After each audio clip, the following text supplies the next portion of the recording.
Buenas tardes, hermanos. Lo invito a que abra su Biblia en Colosenses 1, versículo 9. Seguimos con la serie Cristo es suficiente. Este es el tema número 2 y se titula El conocimiento de su voluntad. El conocimiento de su voluntad.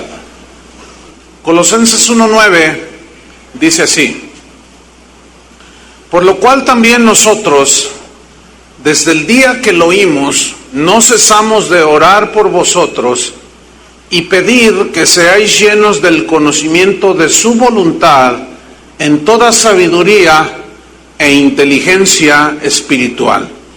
Hace 8 días que comenzamos esta serie, estudiamos que la razón principal de la carta a los Colosenses que Pablo escribió fue mostrar la suficiencia de Cristo. Esa fue la razón principal. Y los colosenses estaban cayendo en el error de aceptar doctrinas que los estaban desviando de la suficiencia de Cristo. Bájale poquito, ¿sí? Entonces, San Pablo está allí estableciendo que Cristo nos basta, que no necesitamos otras cosas, que Cristo es el libertador, que Cristo es el salvador, es el creador de todo, merece el primer lugar en todo, que Él es la sabiduría de Dios, estamos completos en Cristo. Sin embargo, los colosenses estaban en un peligro por haber aceptado o los falsos profetas pretendiendo entrar para perturbar la vida espiritual de los cristianos. Entonces, vamos a estudiar versículo por versículo esta carta que pues nos va a edificar, nos va a llenar el corazón de conocimiento de Dios, del conocimiento de su voluntad. ¿Están listos? Ok, abra su Biblia en Colosenses 1:1. Colosenses 1:1.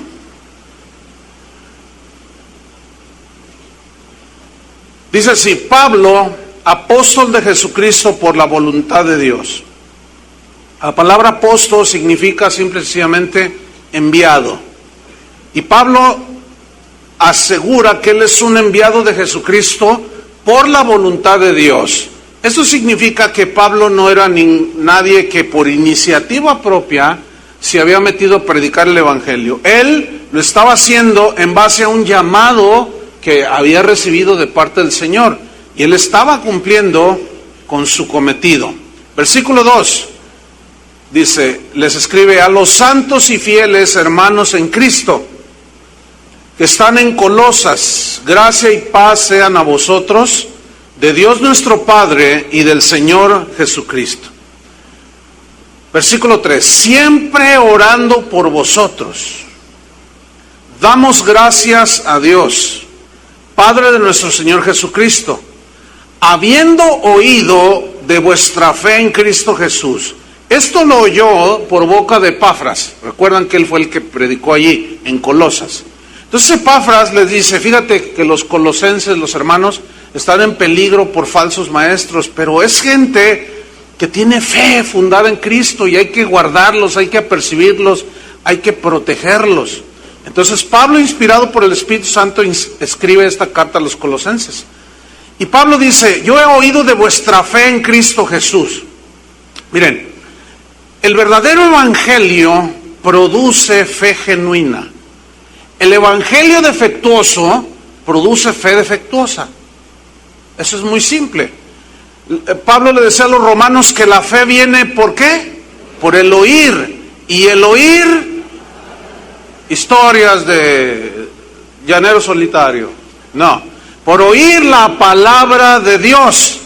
Entonces Pablo está reconociendo algo en los colosenses, que el objetivo principal de su fe era Cristo y que estaban en lo correcto. El objetivo principal de la fe entonces es Jesús y no las cosas que Él puede darnos a nosotros. Últimamente ha habido muchas predicaciones en muchas iglesias alrededor del mundo que hablan mensajes en los cuales el énfasis de estas enseñanzas no es poner la fe en Cristo, sino en lo que Él puede darnos. Y ese es un error. Nuestra fe tiene que estar fundada en Cristo y no en lo que nos da. Hay mucha gente que va a las iglesias queriendo obtener lo que necesitan. No vienen buscándolo a Él, sino vienen buscando lo que Él da. Y eso es muy diferente. Entonces Pablo dice, yo he oído de vuestra fe en Cristo Jesús. Versículo 4. No solo de la fe genuina puesta en Jesús, sino del amor que tenéis a todos los santos. O sea, los colosenses estaban demostrando su verdadera fe por medio de amar a los hermanos. Pero luego en el versículo 5 dice la razón de esta fe fundada en Jesús y la razón del por qué amaban a los hermanos. Versículo 5. Esto es, dice, a causa de la esperanza que os está guardada en el banco.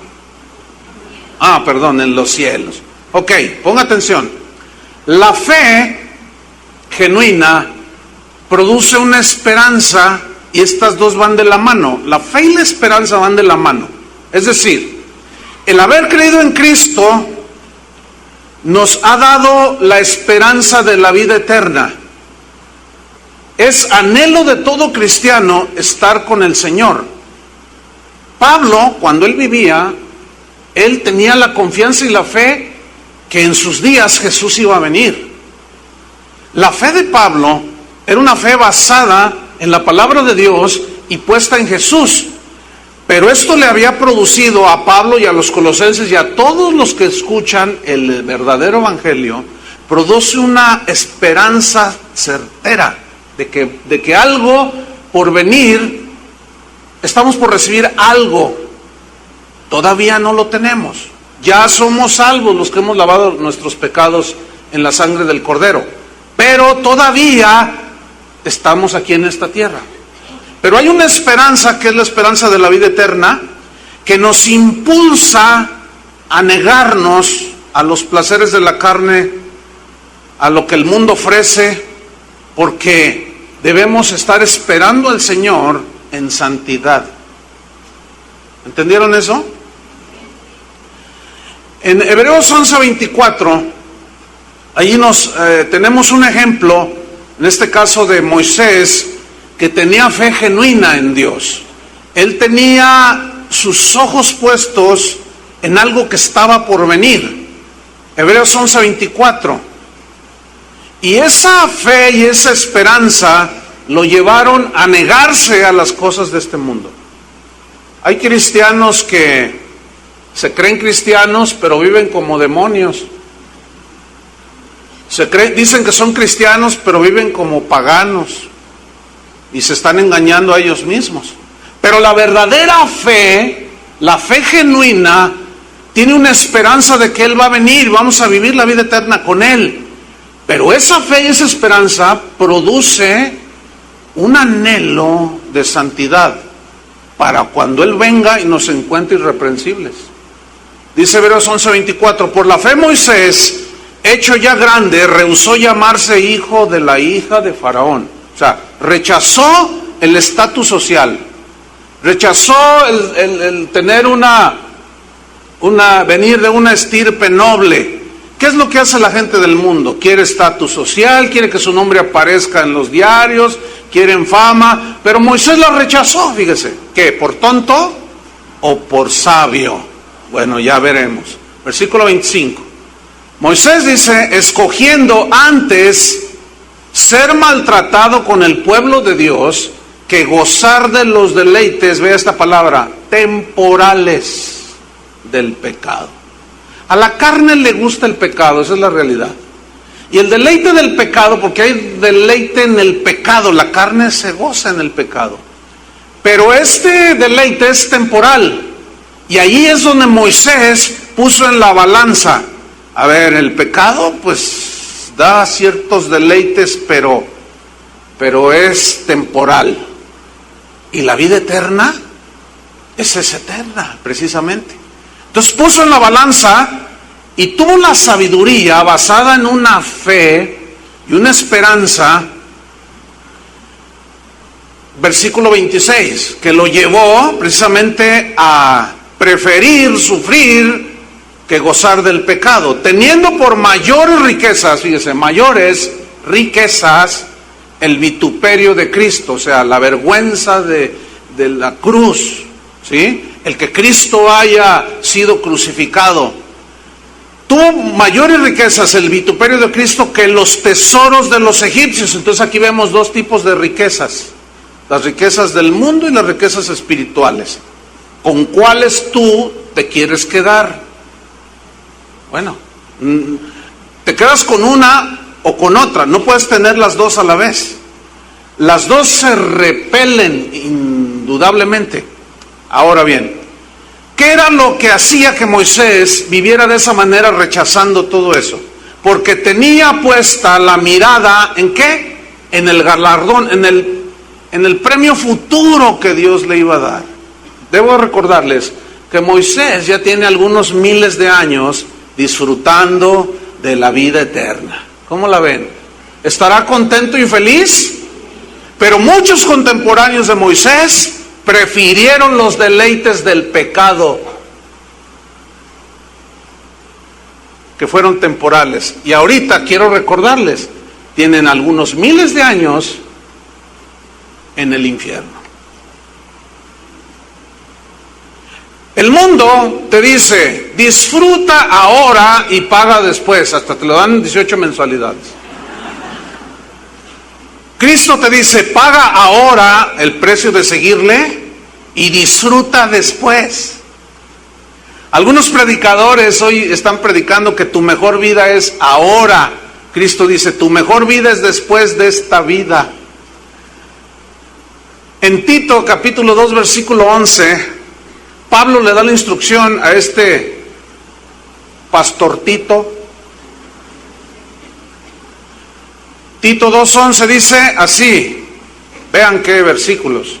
Dice, porque la gracia de Dios se ha manifestado para salvación de todos los hombres, enseñándonos. ¿Qué nos enseña la gracia de Dios?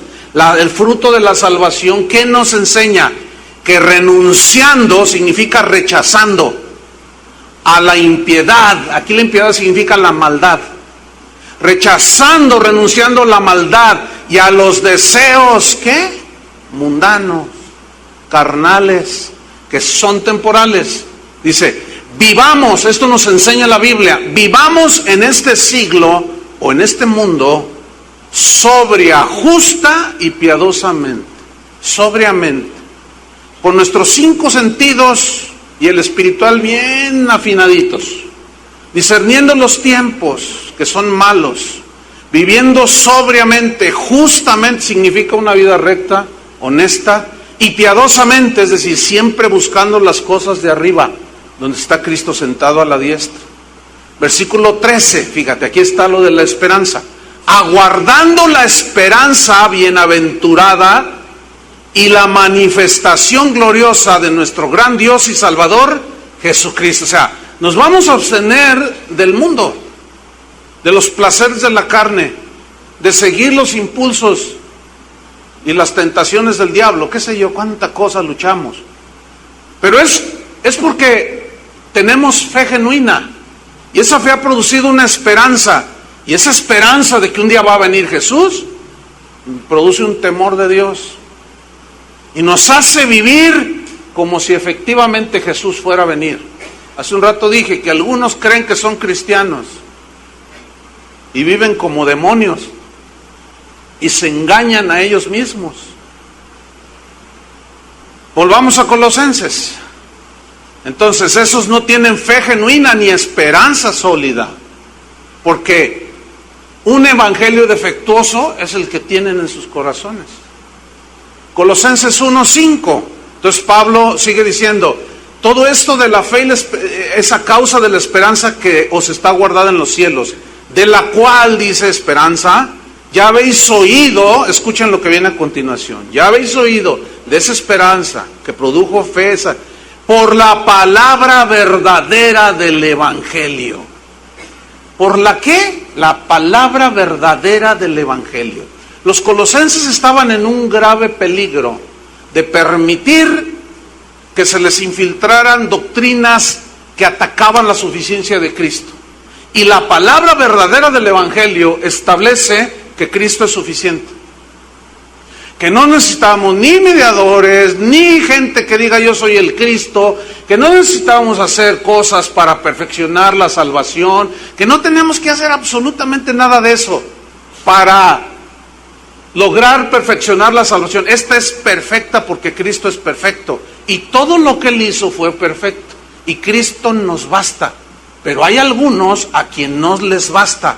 ¿Y por qué no les basta? Porque están oyendo no el verdadero evangelio, sino un evangelio corrompido. Entonces, el cristiano verdadero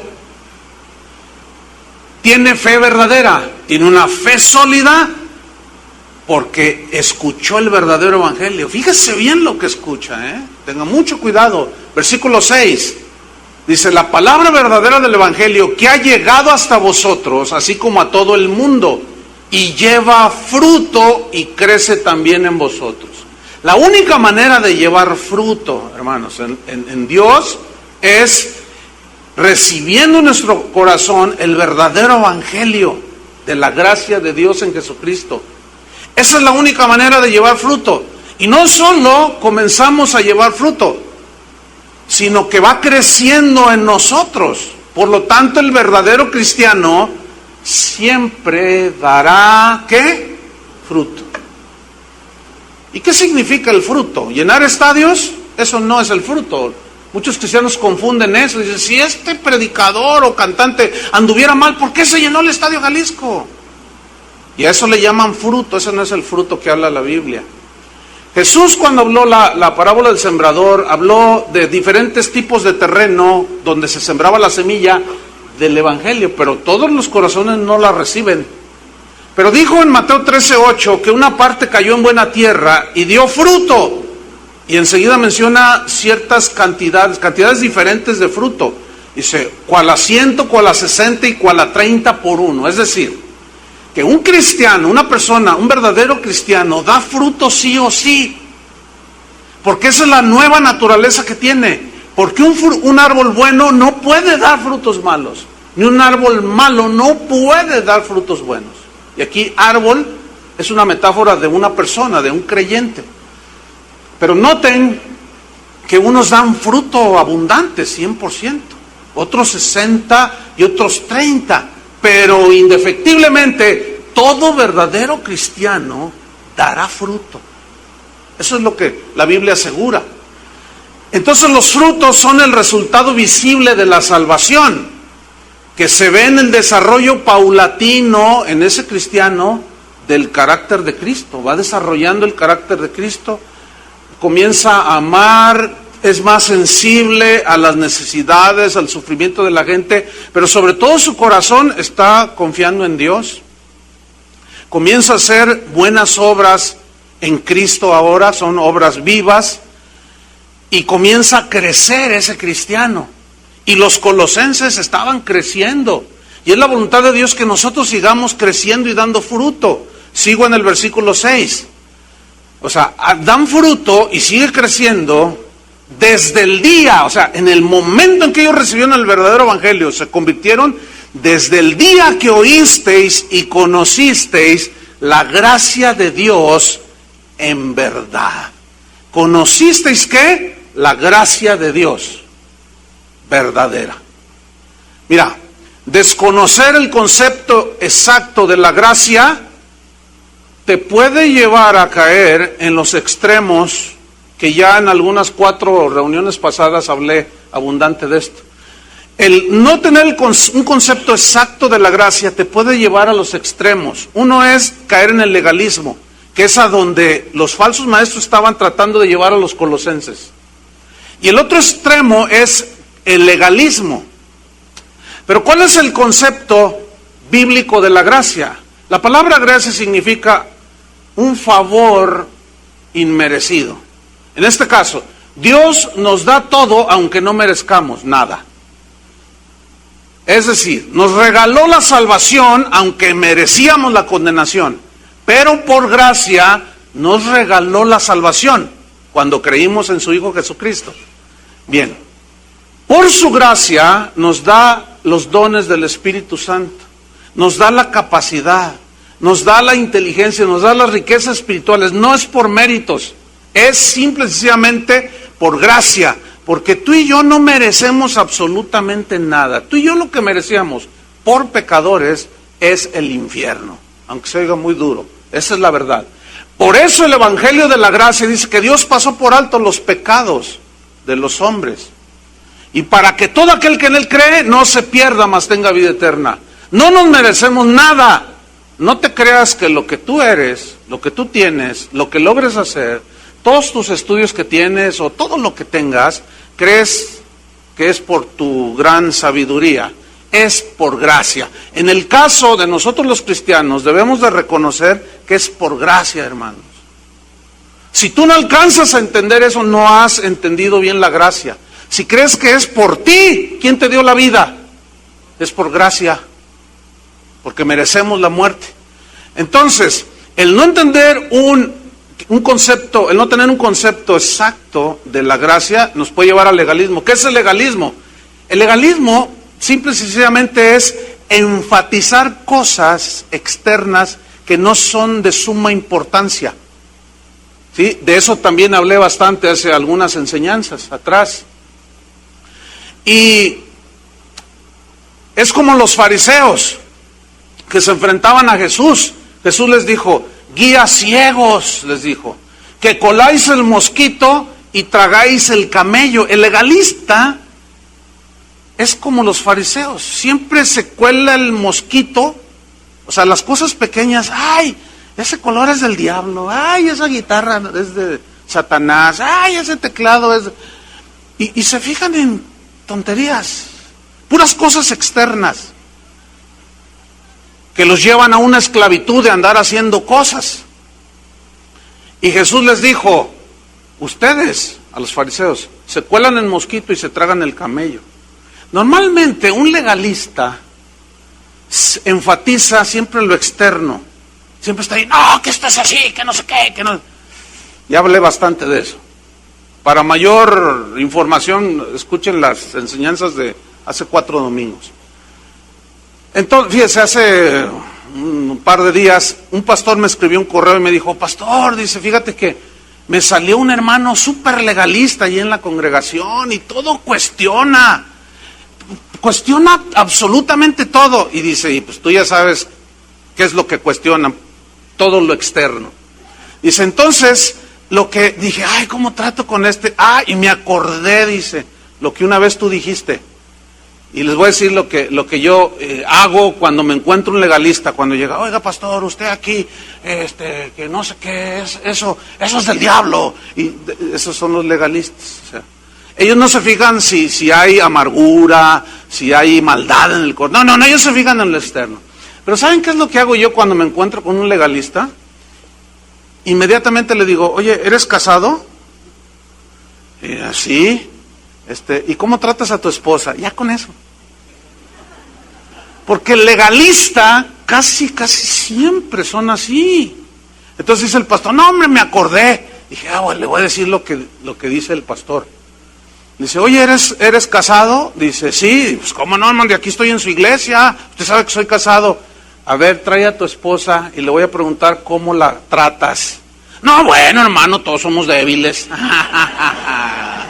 Esos son los legalistas. Y Cristo rechazó esa actitud. ¿Por qué? Porque no conocen la gracia, no le dan espacio a la gracia, no se saben conducir, les falta sabiduría. Pero el otro lado es el libertinaje, que es el desenfreno en lo que se hace, en lo que se vive. Hay cristianos que creen que se vale de todo y que el fin justifica los medios. Eso es una mentira. Y dice ahí en Judas 4 que hay hombres impíos que convierten en libertinaje, ¿qué? La gracia de Dios. Ponles ahí Judas 4 de la pantalla, para que no digan que lo estoy cuenteando. Hombres impíos que convierten en libertinaje la gracia de Dios. Fíjate, convierten, transforman, corrompen en un libertinaje, ¿qué? La gracia de Dios. Ahí están los dos extremos. Ahora volvamos a Colosenses. Pablo les está diciendo, desde el día que oísteis y conocisteis la gracia de Dios, en verdad. Entonces, ellos habían conocido la gracia de Dios, pero estaban a punto de ser desviados. Tenemos que tener mucho cuidado, hermanos. Versículo 7. Como lo habéis aprendido de Epafras, que fue quien les predicó el Evangelio. Ahora, ¿qué les predicó? La gracia de Jesús. Les predicó el Evangelio verdadero.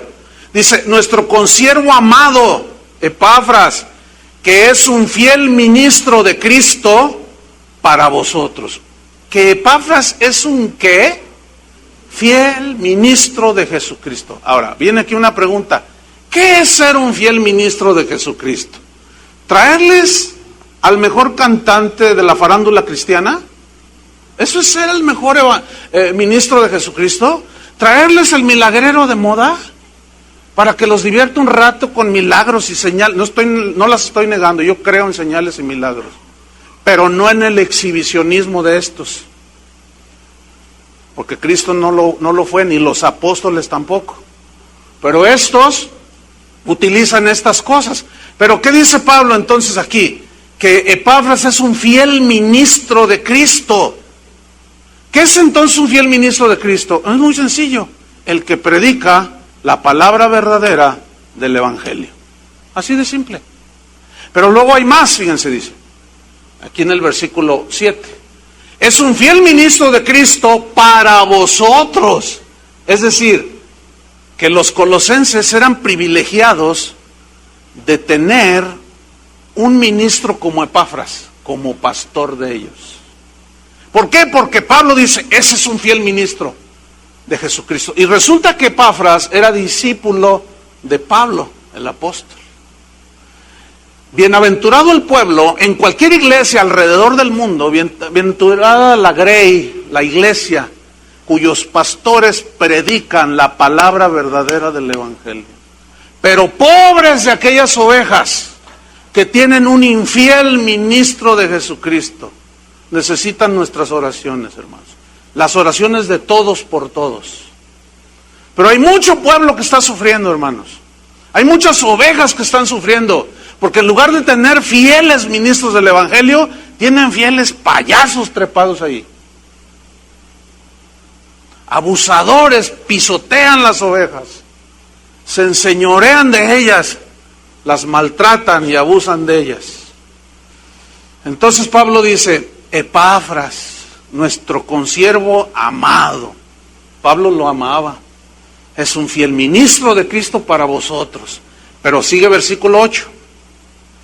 Quien también, o sea, Epafras, nos ha declarado vuestro amor en el Espíritu. O sea, de que amaban a Pablo y sin conocerlo.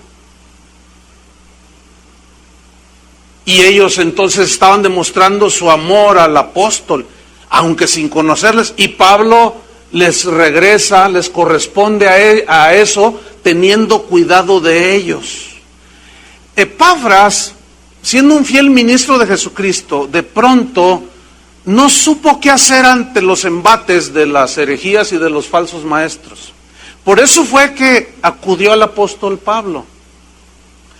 Y esto nos habla de que siempre los pastores podemos aprender de otros. Debemos aprender de otros, pero tenemos que acercarnos a los fieles ministros del Evangelio.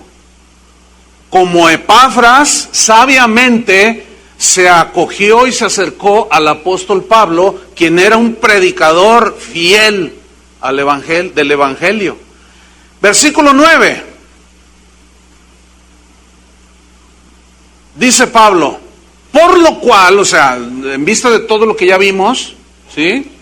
De que ellos tenían fe, esperanza, frutos, amor, habían recibido el Evangelio, etcétera, etcétera. Por lo cual, dice, también nosotros, desde el día que lo oímos, todo lo que Epafras les dijo de ellos. Fíjate lo que viene a continuación. No cesamos de orar por vosotros. Es continua la oración a favor de ellos.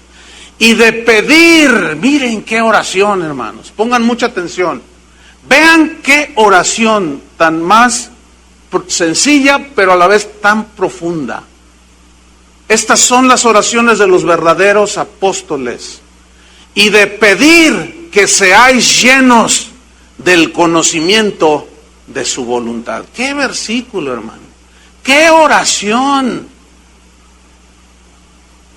Desgraciadamente hoy muchos predicadores desvían al pueblo de Dios enseñándoles cómo obtener las cosas de este mundo, por el amor de Dios, que son temporales. Pero el apóstol Pablo era muy diferente. Epafras era muy diferente. Ellos amaban a Dios, predicaban el evangelio y su corazón estaba en las cosas eternas. Y su oración era pedir que seáis llenos del conocimiento de su voluntad. Vamos a estudiar este versículo. Hay palabras claves que vamos a estudiar. La primera es la palabra llenos. Yo pido, Señor, que sean llenos. Digan todos llenos. Viene del griego plero, que significa ser llenado totalmente con algo. Significa llenados de tal manera que aquello que te llena te controle completamente. Eso significa ser llenos. En Hechos 2, no tienen que buscarlo, es una historia conocida. Los 120 discípulos estaban ahí, vino el Espíritu Santo sobre ellos y todos fueron llenos ¿de qué? Del Espíritu Santo.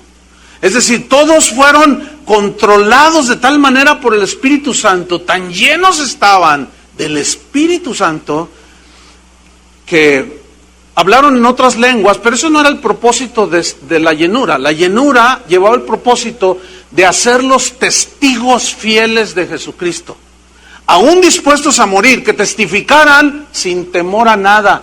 Y ellos salieron después de esa llenura, y esa llenura del Espíritu los controló de tal manera que predicaron a todo, por todos lados. Los perseguían, los apedreaban, los metían a la cárcel, los azotaban y salían contentos. Hágame usted el favor. Estaban tan llenos del Espíritu Santo que fueron testigos fieles del Evangelio. Hay otro caso, Esteban, avanzando un poco en el libro de los Hechos, en el capítulo 6, dice que Esteban estaba lleno de fe, así dice, lleno, y es la palabra plero, estaba completamente dominado y controlado por la fe, la confianza en Dios. Tenía una confianza tal que no le importó morir en su primera predicación, debut y despedida. Lo asesinaron a pedradas. Pero dice la Biblia que estaba lleno de poder, de fe y de sabiduría, y que los que oían el mensaje de Esteban no podían resistir, dice, la sabiduría y al espíritu con el que hablaba. Dice que crujían sus dientes, como de cuando en cuando hay un crujiente oyente aquí a veces. En la mañana algunos crujían, porque están llenos de otra cosa, por eso. Los fariseos estaban llenos de celos contra Jesús y contra los discípulos, porque decían, mira cómo se van todos detrás de Jesús. Y sus celos, como estaban llenos, estaban controlados por esos celos, iban con Jesús y le ponían trampas, querían asesinarlo, querían avergonzarlo, querían ponerlo en vergüenza. Y le decían, ¿es lícito dar al César? Y Jesús les respondía con sabiduría. Pero de lo que estaban llenos los fariseos, eso es lo que hacían. ¿Se acuerdan cuando los discípulos estaban en la barca y Jesús dormido allá? Que se anegaba y estaban todos llenos ¿de qué? De miedo. Que perdieron la confianza de que si Cristo iba en la barca, era imposible que la barca se hundiera, hermanos. Si tú tienes a Cristo en tu vida, es imposible que tu vida se hunda. ¿Escucharon eso?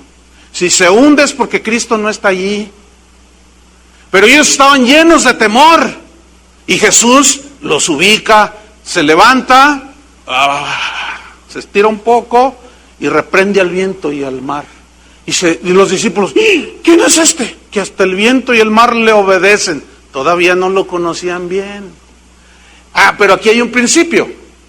En cada caso que yo mencioné, todos estuvieron llenos totalmente de algo que los controlaba y los dominaba. ¿Sí? Algunos estaban llenos de fe, de sabiduría, y esto los controlaba y los hacía obrar como obraban. Otros estaban llenos de temor y de celos. Entonces, de lo que estés lleno en tu interior, esto es lo que controlará tu vida. ¿Entendieron eso? Por ejemplo, si tú estás lleno de afán, el afán, como estás lleno, te domina completamente. Y pones un negocio y estás pidiéndole a Dios que bendiga tu negocio y resulta que Dios lo bendijo. Y luego abres otro negocio y te empiezas a alejar, ya no oras, no lees la Biblia, ya no te congregas y dices que estás bien bendecido. Entonces comienzas a obrar simple y sencillamente en base a lo que tienes, a lo que estás lleno. Si estás lleno de afán, si estás lleno de rencor, ¿cómo vas tú a obrar? Si estás lleno, esa llenura de rencor, de amargura te va a dominar, te va a controlar. Yo les he dicho que es muy fácil darse cuenta quién está amargado. Es muy fácil darse cuenta quién está celoso, quién es envidioso. Es muy fácil darse cuenta quién está orgulloso. ¿Por qué? Jesús lo dijo. De la abundancia del corazón, de la abundancia, esa abundancia significa de la llenura de tu corazón, eso va a hablar, ¿qué? Tu boca. Entonces, cuando escuches a alguien hablar y siempre quejarse, no, que mi papá me dice, que está lleno de amargura. Y toda su plática gira alrededor de su amargura. Y lo controla, lo domina. Es que no puedo dejar esto. Alguien le dice, perdona ya a tu papá por el amor de Dios. Así como Cristo, es que no puedes, que tú no entiendes lo que me hizo mi papá. No, el que no has entendido eres tú. Entonces Pablo ora y dice, Señor, llénalos. ¿De qué? O sea, llénalos del conocimiento de qué. Estamos en Colosenses 1:9.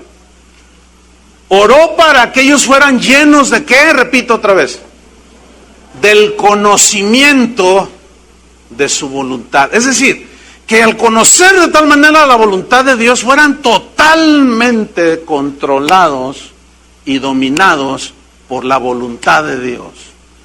Jesús estaba tan lleno del conocimiento de la voluntad del Padre que dijo, no se haga mi voluntad. Tenía luchas como hombre. No se haga mi voluntad, sino la tuya. Y el hacer tu voluntad, Dios mío, me ha agradado, aunque esto le haya causado la muerte. Entonces, el conocimiento de su voluntad. La segunda palabra clave que encontramos en este versículo es, la primera fue ¿cuál? Llenos. La segunda es conocimiento. O sea, llenos del conocimiento. Y esta palabra, conocimiento, viene de una palabra griega, epignosis, que significa pleno discernimiento de su voluntad. Significa pleno entendimiento, más completo, total, en base a una plena información. Por eso es importante predicar todo el consejo de Dios. Para que ustedes, los cristianos, tengamos un total entendimiento, un total conocimiento y discernimiento de la voluntad de Dios. ¿Me expliqué? Digan todos conocimiento. Esta palabra conocimiento, pleno entendimiento, discernimiento de qué es su voluntad, era un asunto muy importante en el mensaje del apóstol Pablo. Les voy a poner un ejemplo. En Filipenses 1:9, ahí Pablo sigue enfatizando sobre el conocimiento, ciertamente. La importancia del conocimiento de Dios, de su voluntad. Filipenses 1:9 dice, y esto pido en oración. Otra vez, fíjate, qué oraciones de San Pablo. Si cambiáramos nuestras oracioncitas, esas materialistas, por cosas espirituales, hermanos, sería diferente tu vida. Y esto pido en oración, que vuestro amor abunde aún más y más, dice, en ciencia, y miren lo que dice, y en todo conocimiento. Ahora, el propósito de que abundaran en amor y en conocimiento, ¿para qué creen que es? Versículo 10. Para que aprobéis, ¿qué? Lo mejor. Siempre está, fíjate, lo malo, lo bueno y lo mejor. O sea, siempre va a ser así. Está lo malo, lo bueno y lo mejor. Lo mejor, pues es lo más excelente que lo bueno, es un escalón más arriba. Pero hay cristianos que no saben distinguir. Y como Dios le reprochó a su pueblo en los tiempos pasados, a lo bueno le llaman malo y a lo malo le llaman bueno. Eso es trágico. Entonces Pablo sigue pidiendo conocimiento de Dios para saber aprobar lo mejor, y luego añade más en el versículo, a fin de que seáis sinceros e irreprensibles. ¿Para cuándo? Para el día de Cristo, hermanos. Para cuando Cristo venga. Por eso necesitamos conocerlo a Él, entenderlo a Él, saber cuál es su voluntad y estar llenos del conocimiento de su voluntad para que nos estemos irreprensibles cuando Él venga. Esto nos está llevando a que el cristiano debe, es un deber, porque la Biblia dice, sed llenos del Espíritu, ¿no es cierto?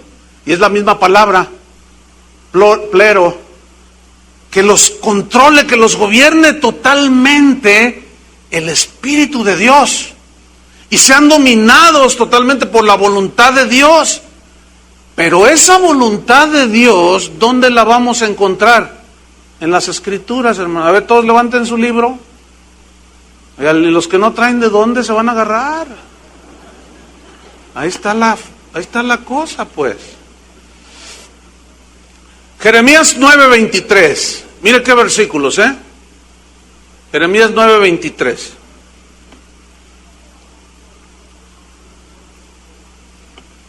Dice así. Así dijo el apóstol Juan sin miedo. Ay, perdón, ¿qué dice su Biblia, ¿Qué dijo quién? ¿Quién habló?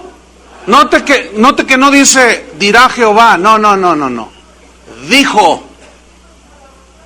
Ya dijo. Así dijo Jehová. ¿Qué dijo Jehová? Lo siguiente. No se alabe el sabio en su sabiduría, ni en su valentía se alabe el valiente. Ni el rico se alabe en su riqueza. Significa no se jacte en esas cosas. Y luego fíjate el versículo 24, dice, mas alábese en esto el que se hubiere de alabar. O sea, jactarse, regocijarse con una jactancia no negativa, ¿sí? Sino es un jactarse de decir, yo conozco al Señor. En esto jáctate, dice, el que se hubiere de jactar, se puede leer así, en entenderme y conocerme. ¿Qué quiere el Señor? Que lo entiendas, que lo conozcas. Pero no todos entendemos y no todos lo conocemos. En una ocasión Jesús le dijo a sus discípulos, las cosas que yo les estoy diciendo ahorita no las entienden ahora, pero las entenderán después. O sea, no todo lo entendemos, ¿estamos ciertos? Pero un día tenemos que llegar a entender las cosas. Y habrá otras que no entendemos, pero llegará el tiempo que las entendamos. Y esto habla del crecimiento, de la madurez que debemos de desarrollar. Ahora, en esto, Dios quiere que tú y yo estemos bien parados en entenderlo. Cuando Jesús platicó con Nicodemo, que era un maestro de las Escrituras, Jesús le dijo, es necesario que nazcas de nuevo, Nicodemo. Y Nicodemo dijo, ¿cómo? Tienes que nacer de nuevo. Dice, pero ¿cómo yo siendo un hombre viejo puedo volver a entrar al vientre de mi madre y nacer? Y Jesús le dice, Nicodemo, eres maestro de Israel y no entiendes esto. Fíjate nomás. De cierto te digo que si no naces de nuevo, no puedes ver el reino de Dios. Y el otro, no entiendo. Escúchenme bien. La Biblia dice muy claro que el hombre natural, o sea, el hombre sin Dios, no puede entender las cosas de Dios. ¿Por qué? Porque se deben de entender, de discernir, ¿cómo? Espiritualmente. Fíjense, a mí me han invitado en varias ocasiones a tener debates, me han invitado al Canal 4, me han invitado a tener debates, incluso a algunas universidades, y no voy. ¿Saben por qué no voy? Pues, ¿cómo van a entender? Yo no voy a perder el tiempo. Porque allí yo me salgo con la mía, yo soy ateo y a ver, enséñame a Dios. ¿Y cómo va a entender lo que le diga? Entonces dice, no, lo que pasa es que tú tienes miedo. Entonces, ¿qué le digo para que entienda? Simplemente le doy la vuelta y no me paro ahí. Hay otros que sí, van y lo hacen. Pero, mira cuántos convertidos hay. Pero en fin, bueno. Ese no es el punto principal. Aquí es en entenderme y conocerme. Hay cristianos que se turban todo de lo que les pasa. Ay, no entiendo, Dios mío, ¿por qué pasó esto? ¿Por qué la tragedia de Haití, Dios mío? Pobres personas, no entiendo. ¿No entiendes? ¿No te gustaría entender? ¿Sí o no? Bueno, ¿y en qué se complace Dios? En que le entiendas. Pablo entendía de una manera maravillosa y decía que los que amamos a Dios, todas las cosas nos ayudan para bien.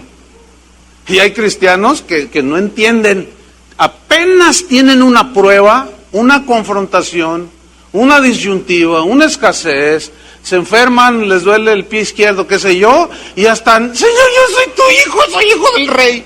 Y no entiendo por qué me pasa eso. Te falta entenderlo, ciertamente. Y te falta conocerlo. Pero para entenderlo y conocerlo, ¿qué tenemos que hacer? Miren, antes de decirles qué tenemos que hacer, vean este versículo, Isaías 1:3. No, este versículo de plano nos avergüenza. Ya, ábranlo. Isaías 1, versículo 3.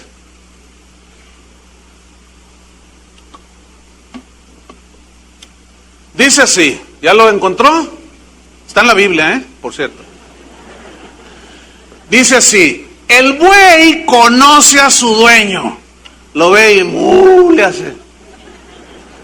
Yo tengo un hermano hay un hermano aquí en la congregación que tiene un lugar por allí y tiene animalitos, tiene borregos y tiene venados, los tiene ahí.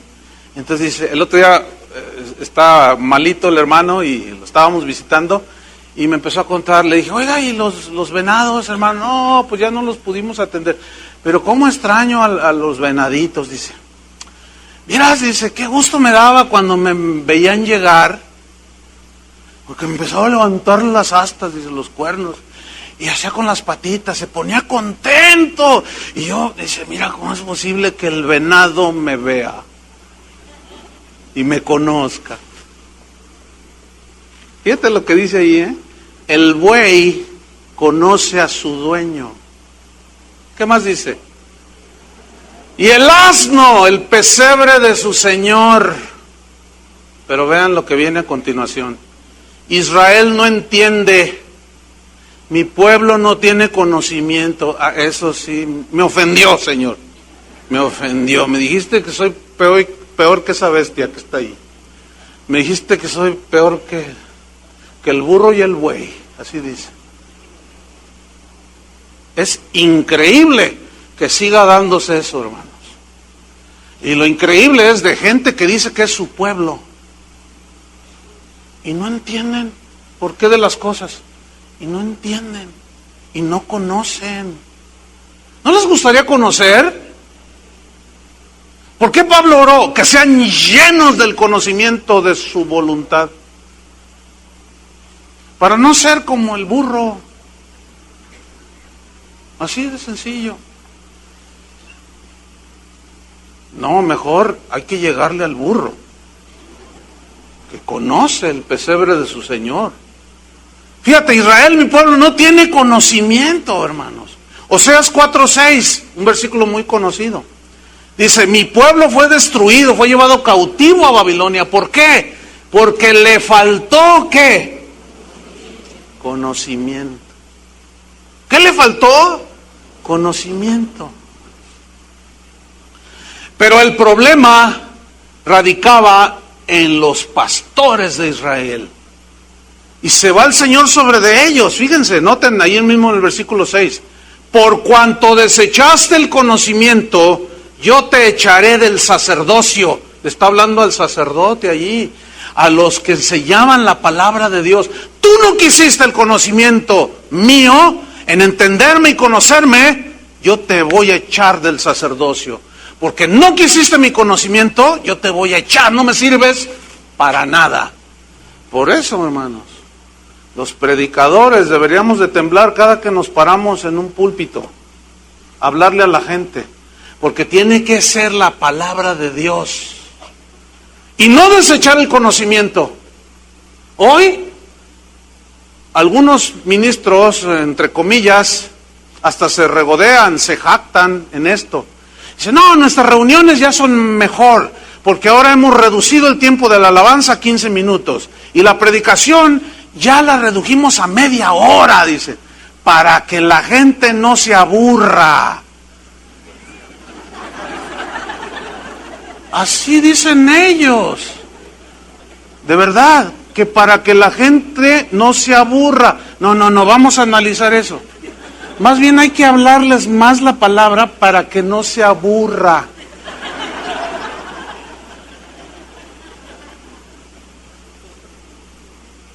A mí me da una pena, de verdad, hermanos, que supuestos pastores estén haciendo eso con el pueblo de Dios. Mire, yo le predico 3 horas. No me estoy jactando de una manera negativa. Yo puedo hablarle 3 horas seguidas de la palabra. Pero, ¿cuántos de ustedes aguantan? No, es que tengo que ir a dónde tiene que ir. ¿Cuántos aguantarían 3 horas? Bueno, después que se vayan todos los carnales, se quedan los espirituales. A ver si es cierto. No, hermanos, mire, escúcheme bien. Nada más para escudriñar superficialmente, se lo digo en serio, superficialmente, la epístola a los Colosenses, nos vamos a llevar 4 meses, 16 domingos. Nada más una cartita, hermanos. Y si la volviéramos a reiniciar, el estudio de esta epístola saldría diferente. Hermanos, como para andar allá perdiendo el tiempo en enseñarle a la gente tontería y media. ¡Qué condenación! No, la verdad que hay que ponernos a temblar sobre eso, hermanos. Pero las consecuencias, vea en Oseas 4:6, por cuanto desechaste el conocimiento, yo te echaré del sacerdocio, y porque olvidaste la ley de tu Dios, también yo me olvidaré de tus hijos. ¿Les gustó eso? A mí no. Pero resulta que así dijo Jehová. Ahora bien, ¿cómo obtener conocimiento? Bueno, Juan 7:17, fíjate lo que dice Jesús. El que quiera hacer la voluntad de Dios, yo les pregunto, ¿cuántos quieren hacer la voluntad de Dios? Pues yo sé que todos, amén, sí. Pero les voy a hacer otra pregunta. Entonces, ¿por qué no la hacemos? Porque no la conocemos. Ese es un buen pretexto. Es que no sé, no la conozco. Pero fíjate lo que dice Jesús. El que quiera hacer la voluntad de Dios, conocerá, entenderá si la doctrina, estaba diciendo Jesús, la doctrina que yo hablo es de Dios.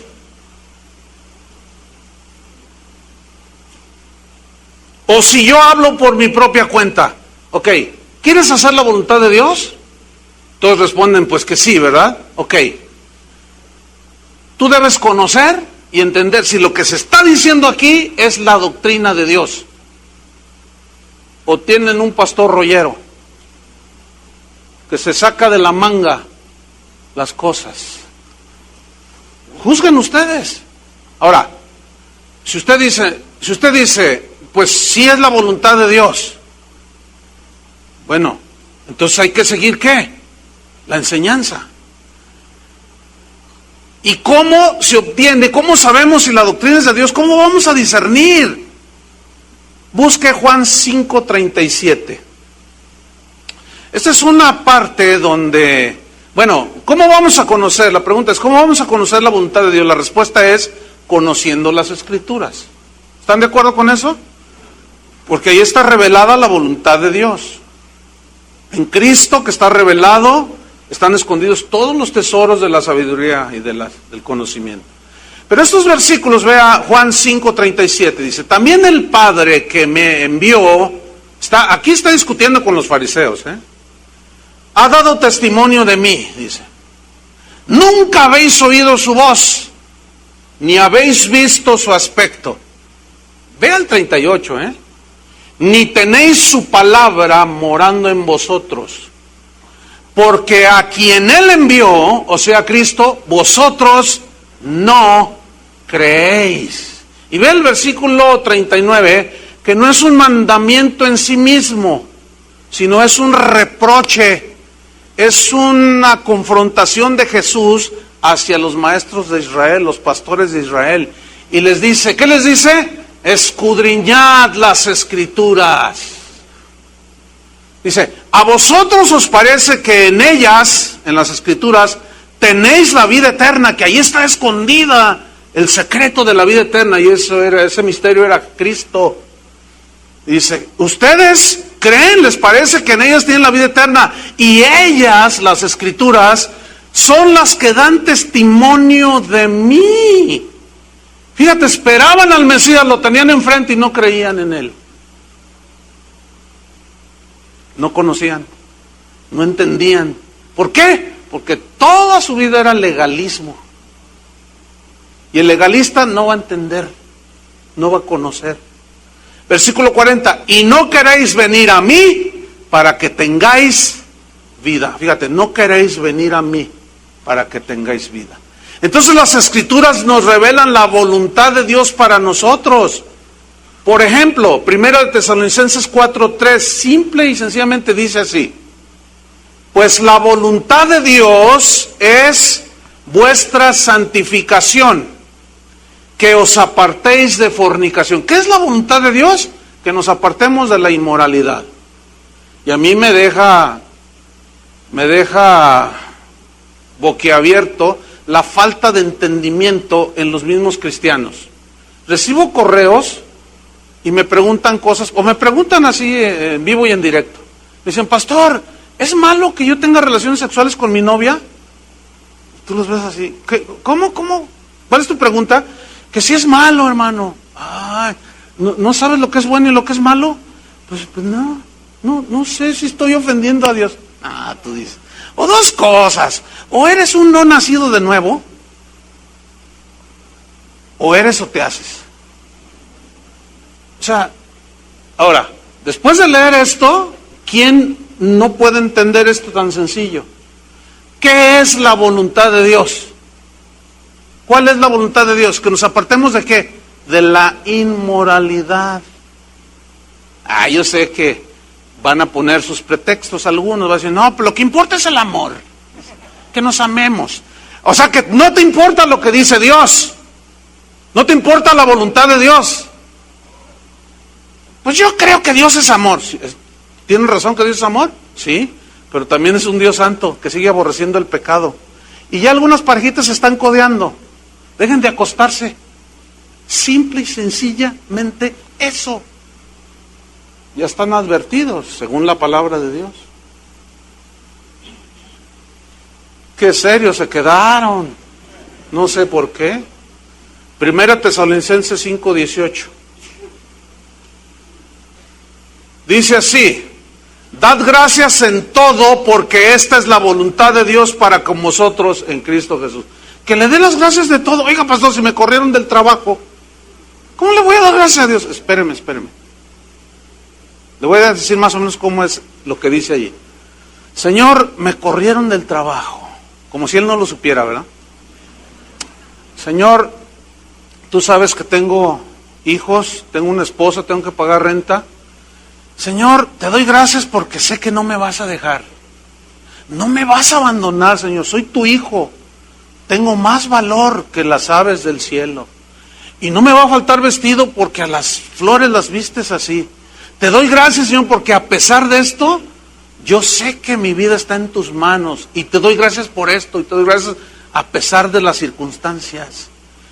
Den gracias en todo porque ¿qué? ¿Esa es qué? Díganlo. La voluntad de Dios. Pero ¿qué hacemos? Lo contrario. En lugar de darle gracias a Dios, nos quejamos, lloramos y castigamos al Señor. Ya no voy a la iglesia. Pero mire este versículo, 1 de Pedro 4:19. Y este versículo, hermano, cuando le salga uno de esos de la prosperidad, de los positivos, esos que lo que dicen se sucede, dígale, oiga, mi estimado próspero, ¿me puede explicar 1 de Pedro 4:19? Pero como nunca lo ha leído en su vida, te va a decir, no, nada más tiene 18 versículos. El capítulo 4. Entonces usted le va a decir, no, mira. ¿Me puedes explicar 1 de Pedro 4:19? Aquí está, mira. ¿Ustedes tienen 4:19 en su Biblia? ¿Me lo puede explicar, señor positivo? Vamos a leerlo. De modo que los que padecen según la voluntad de Dios, ¿qué dice allí? Te reprendo, Satanás. No lo recibo. De modo que los que padecen según qué. No me gusta eso. ¿Ha oído esos predicadores? No es la voluntad de Dios que estés enfermo. ¿Los ha oído? No es la voluntad de Dios que estés sufriendo. ¿Los ha oído? No es la voluntad de Dios que estés pobre. ¿Los ha escuchado? Mentirosos. Porque hay veces en los que Dios, en su soberanía, nos pone en situaciones que nos hacen sufrir. Pero ¿cuál es la instrucción de la Biblia? ¿Cuál es? ¿Qué tenemos que hacer? De modo que los que padecen según la voluntad de Dios encomienden, o sea, reposen sus almas. ¿En quién? En el fiel Creador. ¿Por qué dice? ¿Por qué no dice en el Dios de amor? ¿Por qué dice en el fiel Creador? Porque no te va a dejar, pero te va a probar. ¿Entendieron? Vámonos sobre el final, Colosenses 1:9. No cesamos de orar por vosotros y de pedir que seáis llenos del conocimiento de su voluntad, pero luego añade otra frase, en toda sabiduría. ¿En qué? Digan todos, toda sabiduría. Esa palabra, toda sabiduría, habla de la multiforme sabiduría de Dios. Bien, la palabra sabiduría viene del griego Sofía. Si usted se llama Sofía, usted se llama sabiduría. Y la sabiduría, Sofía, aquí, tiene que ver con el conocimiento de las cosas de Dios. Tiene dos vertientes. La sabiduría tiene que ver con el conocimiento de Dios, que nos ayuda a entender, a comprender, porque la palabra de Dios es la sabiduría de Dios. Y la otra vertiente es que tiene que ver con el conocimiento de los asuntos de la vida cristiana cotidiana. O sea, todo lo que está a nuestro alrededor, lo que nos pasa, por qué nos pasa, cómo enfrentar las situaciones de la vida. Entonces, necesitamos sabiduría. Abra su Biblia en Proverbios 2, versículo 1, y vea qué versículos. Proverbios 2, 1. ¿Cuántos reconocen que necesitan sabiduría? Toda sabiduría, para toda circunstancia. ¿Sí? Sabiduría espiritual, sabiduría para todo. Proverbios 2:1.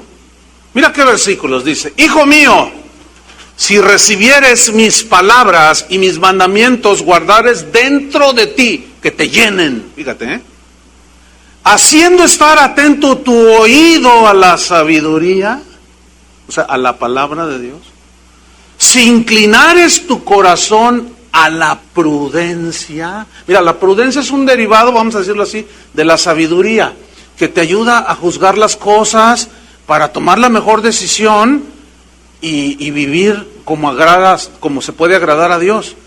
Por ejemplo, ¿sabían ustedes que de 1,000 muertes que hay aquí en el estado de Jalisco por accidentes automovilísticos, más de 900 de esos muertos son jóvenes? Ay, mire, ¿por qué será, oiga? Es que el diablo los quiere destruir, dirá algún sabio por ahí. Fíjese que no. ¿Sabe por qué el índice es de más del 90% en los jóvenes? ¿Por qué creen? Por imprudentes. Porque agarran su carrito y dice 60 por hora y van a 120.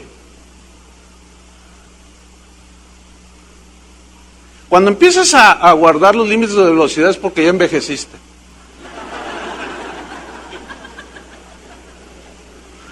Que al cabo Dios si Dios es más fácil frenar un auto que va a 60 por hora que uno que va a 120. Y luego te estampas y destrozas todo y te quedas sin pies. Y luego, ¿por qué, Dios mío? Y el Señor nomás. Y el Señor, mira, ¿por qué permitiste esto? Por imprudente.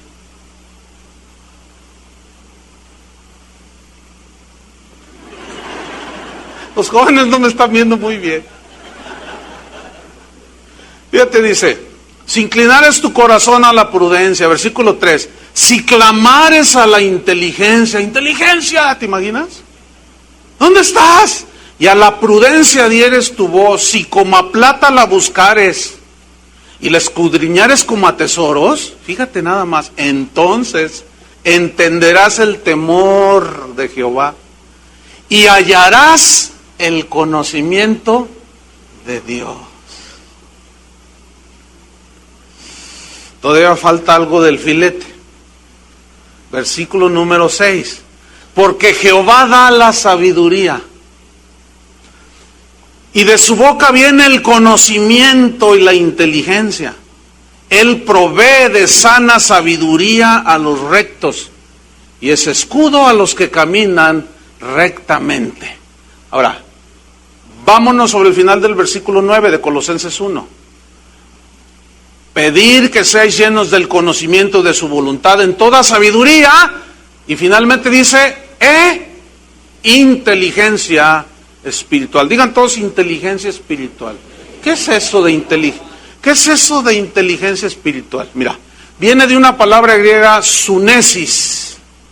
Y sunesis es como una extensión de la sabiduría, vamos a ponerlo así, que nos ayuda a hacer una aplicación de los principios bíblicos a la vida cotidiana. Es decir, tú puedes entender todos los misterios, la ciencia, conocimiento tremendo de muchas cosas, tener revelación y todo, pero escúchame bien, si no lo aterrizas en la vida cotidiana, no te sirve de nada.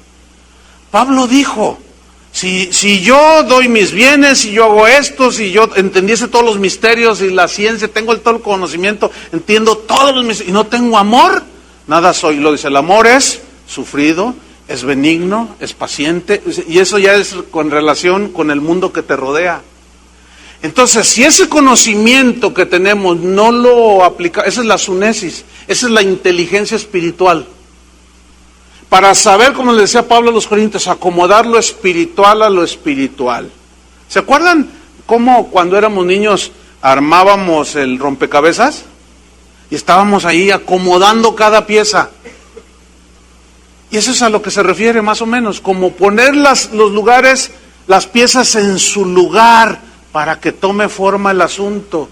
¿Cómo debo tratar a mi familia, con mi esposa, mis hijos, los negocios? Tengo el espiritual, juzga lo espiritual y pone las cosas en el casillero correspondiente, ¿verdad? A ver, ¿qué voy a hacer con él? Me están ofreciendo este negocio, pero me está diciendo que le dé una coima, una mordida. Coima, eso dicen en Sudamérica. Acá en México en mordida, o sea que somos más Entonces, a ver, ¿cómo hago qué? Bueno, se necesita inteligencia espiritual, ¿sí o no? Pero hay unos que dicen, ay, Dios me bendijo, le di el 50%, pero mira, pastor, cómo Dios me bendijo, y ahí le va el diezmo. Y tú dices, no puede ser tanta falta de inteligencia, hermanos. ¿Sabían que el gobierno federal dio una voz de urgencia, con carácter de urgencia? Está implementando un programa muy interesante. ¿En qué consiste? Resulta que México es el primer lugar en obesidad infantil. O sea que nuestros niños están bien bonitos. Este vuelo, mire.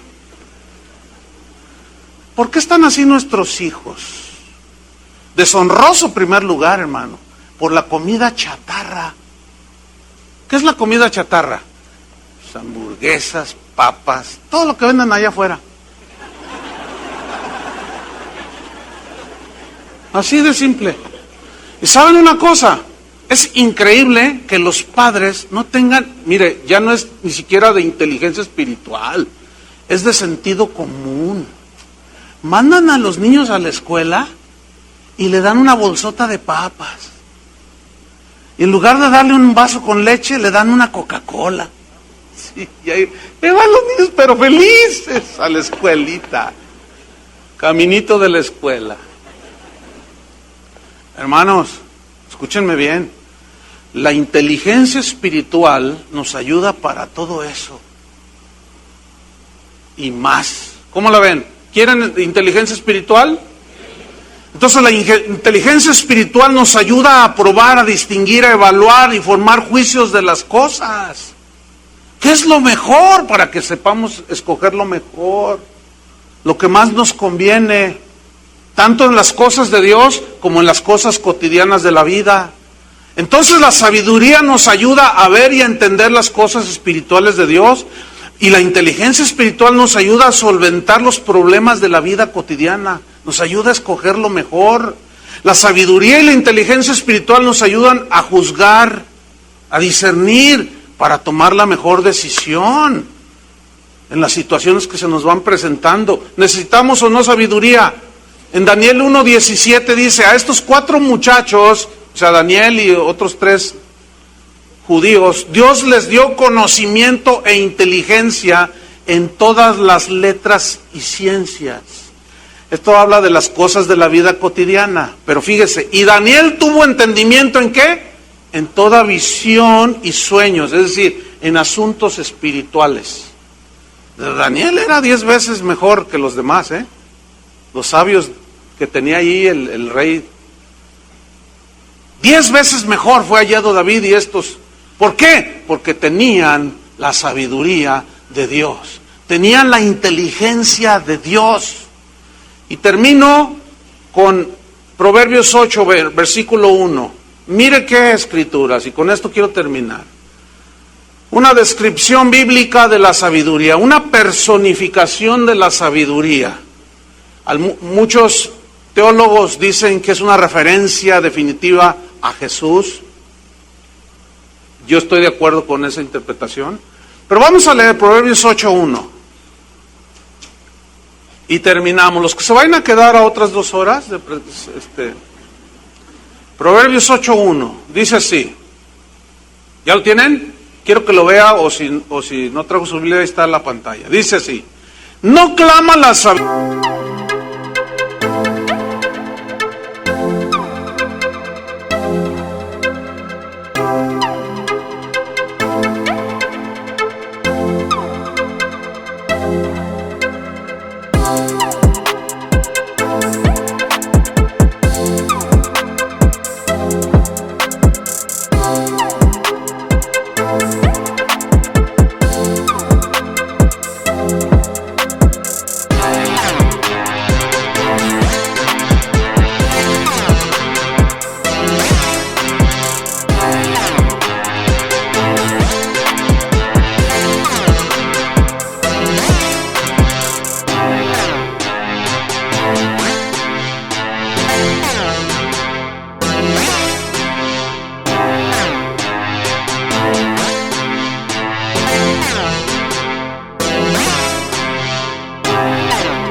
sabiduría y da su voz la inteligencia? En las alturas junto al camino, ahí está la sabiduría, la inteligencia esperando. A las encrucijadas de las veredas se para la sabiduría. En el lugar de las puertas, donde la gente pasa, a la entrada de la ciudad, a la entrada de las iglesias, no dice, debería de decir, ¿no? A la entrada de las puertas, de hecho lo implica ahí, ¿no? Por donde la gente entra o sale, da voces, ¿qué? La sabiduría, la inteligencia, clamando. ¿Qué clama? Vamos a ver, versículo número 4. Oh hombres, a vosotros clamo, dirijo mi voz a los hijos de los hombres. Entended, oh simples, discreción.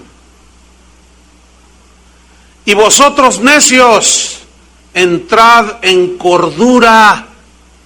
Oíd, porque hablaré cosas excelentes, y abriré mis labios para cosas rectas. Porque mi boca hablará verdad, y la impiedad abominan mis labios. Acuérdense que está hablando la sabiduría. Justas son todas las razones de mi boca. No hay en ellas cosa perversa ni torcida. Todas ellas son rectas al que entiende, y razonables a los que han hallado sabiduría. Recibid mi enseñanza y no plata. No, yo prefiero la plata, dice un hermanito por ahí. Recibid mi enseñanza y no plata, y ciencia antes que el oro escogido. Y miren este versículo para los que andan buscando los polvos de oro y las piedras preciosas. Porque mejor es la sabiduría que las piedras preciosas. ¿Qué es mejor? Y se la pasan todo el culto, la reunión o la asamblea, esperando 2 horas ahí que les caigan las piedras preciosas. Y la sabiduría clamando allá en la entrada de la iglesia. Simples, entren en cordura. Insensatos, necios, escúchenme. La sabiduría la necesitan. Mejor es la sabiduría que las piedras preciosas. Y todo cuanto se puede desear no es compararse con ella. Yo la quiero. ¿Cuántos la quieren? Y fíjese que es gratuita. ¿Cuántos le dan gracias a Dios por eso? ¡Qué tremendo! Termino. ¿Estoy en qué versículo? 12. Yo, la sabiduría, habito con la cordura y hallo la ciencia de los consejos. El temor de Jehová es aborrecer el mal, la soberbia y la arrogancia, el mal camino y la boca perversa aborrezco. Conmigo está el consejo, clama la sabiduría, y el buen juicio. Yo soy la inteligencia, mío es el poder, por mí reinan los reyes y los príncipes determinan justicia. Por mí dominan los príncipes y todos los gobernadores juzgan la tierra. Yo amo a los que me aman y me hallan los que temprano me buscan. Busquemos, hermanos, ser llenos del conocimiento de su voluntad en toda sabiduría e inteligencia espiritual.